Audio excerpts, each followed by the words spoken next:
Ce sont nul autre que Michel Côté, Robin Aubert et Antoine Bertrand qui vont s'échanger les répliques dans le nouveau film de Stéphane Lapointe, Les Maîtres du suspense. Mais avant que le tournage prenne fin dans la région de Montréal et que l'équipe s'envole pour la Louisiane, Cinéplex est sur place pour vous faire vivre les coulisses.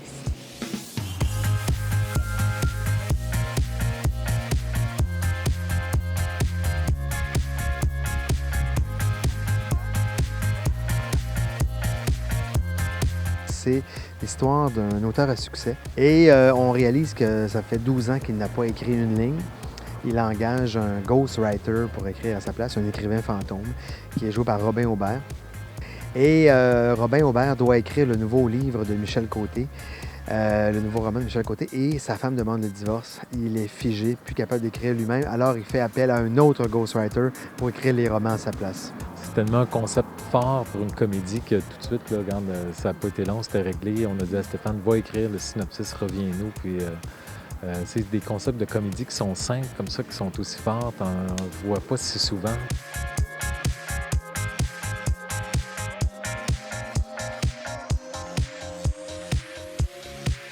Quand vous avez embarqué dans le projet, saviez-vous quels des acteurs allaient interpréter les personnages principaux? Bien, en fait, Stéphane l'avait écrivait avec des acteurs en tête.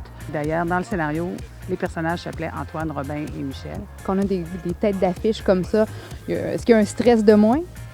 Ah bien, c'est sûr que quand tu peux mettre sur ton affiche Michel Côté, Antoine Bertrand, Robin Aubert, c'est sûr que on sait déjà que le projet va retenir beaucoup l'attention des gens.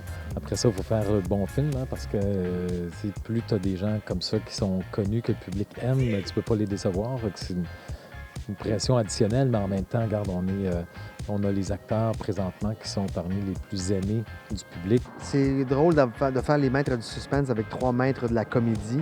J'ai vraiment allé chercher 3 personnes qui me font rire dans la vie. Je trouve que c'était les acteurs qui pouvaient le plus... parce qu'il y a une partie drame au film, il y a une partie comédie. Il fallait que les deux fonctionnent.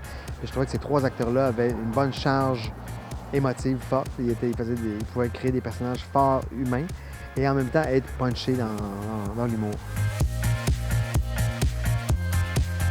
Ce que je recherche, d'abord et avant tout, c'est un bon scénario, puis c'est un bon personnage. Faut que j'aie quelque chose à jouer.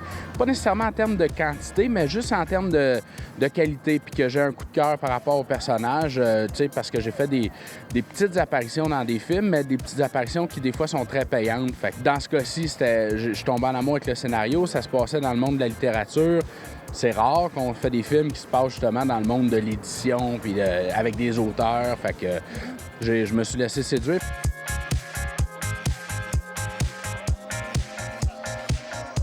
Ce matin, c'était des scènes de garderie. Tantôt, j'ai conduit un char. C'est à peu près ça. Mais on tourne beaucoup par jour. Il y a beaucoup de scènes. Des scènes, des fois, intenses. Hier, il fallait que je craque, que je pleure. En même temps, il fallait que je fasse une crise puis que je frappe sur une poubelle. J'ai plein de scènes intéressantes, mais intenses parce que le personnage est quand même... il y a des hauts et des bas. C'est sûr que c'est une comédie, mais dans mon cas, dans le personnage, il y a quand même des situations dramatiques. Là, on est en train de finaliser la partie montréalaise du tournage parce qu'on va se déménager en Louisiane, la vraie Louisiane, au mois de décembre. Le trio d'acteurs se ramasse au bout de l'enfer. Dans le bout de New Orleans, ils vont être pris même dans une cérémonie vaudou. Là-bas, ça va très mal virer pour eux.